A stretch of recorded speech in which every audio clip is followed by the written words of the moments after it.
biasa. Dan negara kita sudah meratifikasi konvensi PBB terkait pemberantasan narkotika.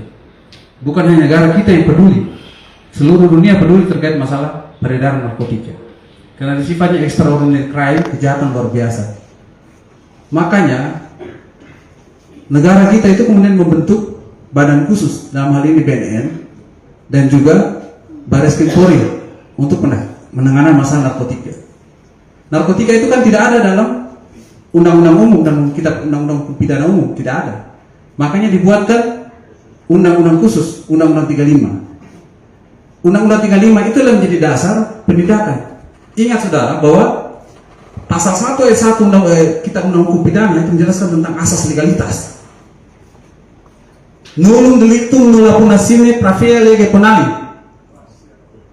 Tidak ada suatu perbuatan pun bisa dihukum melainkan pada dasar ketentuan pidana yang ada pada saat perbuatan itu dilakukan. Itulah asas legalitas. Makanya kita bisa pidanakan orang harus ada dasar hukumnya. Ya, itu terbitlah asas legalitas. Undang-undang 35 tadi. Karena tidak ada dalam ketentuan hukum pidana umum. Ingat bahwa kita bicara hierarki perundang-undangan itu. Yang pertama, lex specialis derogat legi lex generali. Undang-undang khusus itu dia mengesampingkan undang-undang yang berlaku umum. Lex superior derogat legi lex inferiori. Undang-undang yang lebih rendah, yang lebih tinggi, dia akan mengesampingkan undang-undang yang lebih rendah.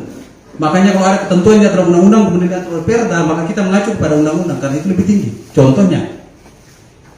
Kemudian lex posteriori derogat legi lex priori. Undang-undang yang baru itu dia mengesampingkan lama. Makanya kalau ada undang-undang yang mengatur tentang satu ketentuan yang baru, lahir baru, pasti dalam ketentuan peralihannya itu dia akan mengandung situ bahwa dengan berlakunya undang-undang ini maka undang-undang sebelumnya dinyatakan tidak berlaku. Begitu ya. Ini yang bentuk dasar-dasar hukum yang perlu kalian pahami.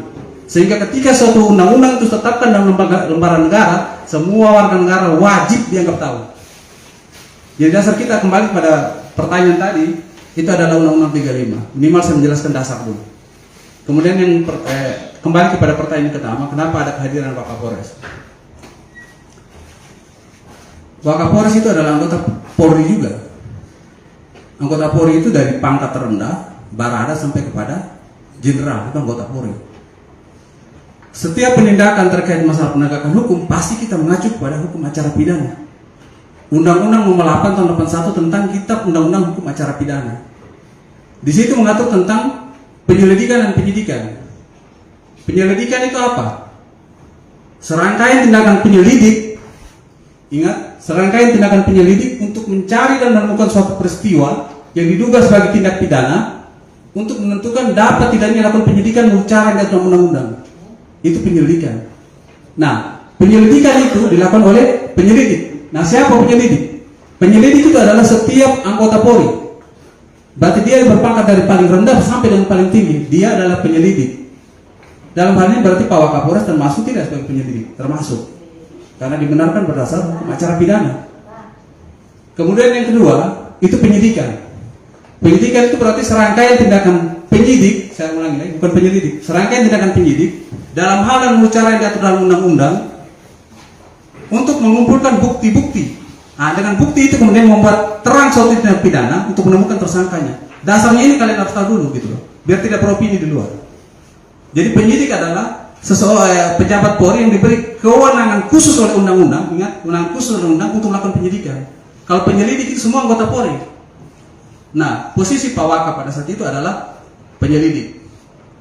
Sampai di situ paham. Jadi penyelidik itu tugasnya apa? Penyelidik itu kita buka di pasal 5 KUHP.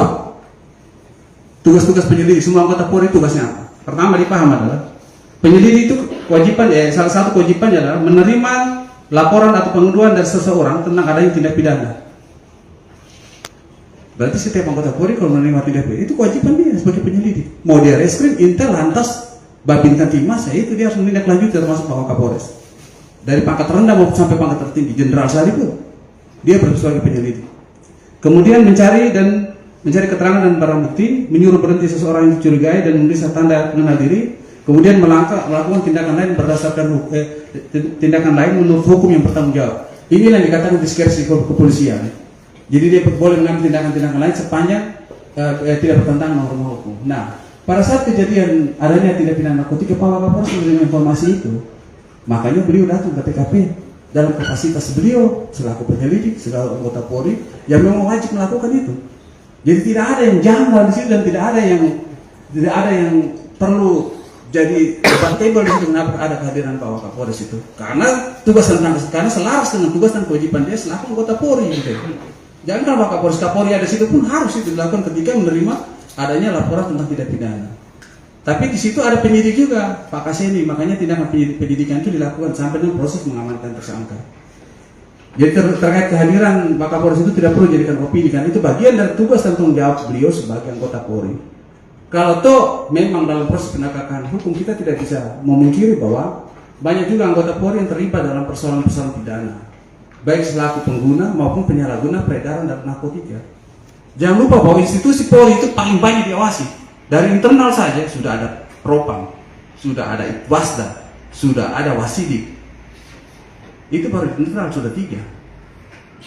Belum dari eksternal, ada Kompolnas, ada Ombudsman, ada LSM. Satu-satu institusi yang paling banyak diawasi itu polisi. Jadi institusi sebesar ini tidak mungkin salah gitu. Itu perlu kalian rekan-rekan pahami gitu. Jadi kehadiran Wakapolres jadi satu persoalan. Jadi itu ada bagian dari tugas dan tanggung jawab beliau terhadap untuk melakukan penindakan terhadap setiap laporan masyarakat. Gitu. Kemudian masuk kepada pertanyaan yang kedua. Pertanyaan kedua tadi bahwa apa ya pertanyaan kedua tadi? Banyaknya ada juga dari fungsi-fungsi lembaga apa namanya? Aparatur, saya menyebut sebagai aparatur negara lain yang apa namanya turut serta melakukan penanganan terkait masalah narkoba. Makanya saya bilang kembali kepada asas legalitas tadi. Saya tidak menyebut lembaga negara mana entah dari mana, yang pasti bahwa dalam Undang-Undang 35 itu yang mengatur tentang kewenangan penyidikan itu hanya ada 2 di situ. Penyidikan itu hanya ada di penyidik BNN dan penyidik Polri. Itu kewenangan penyidikan.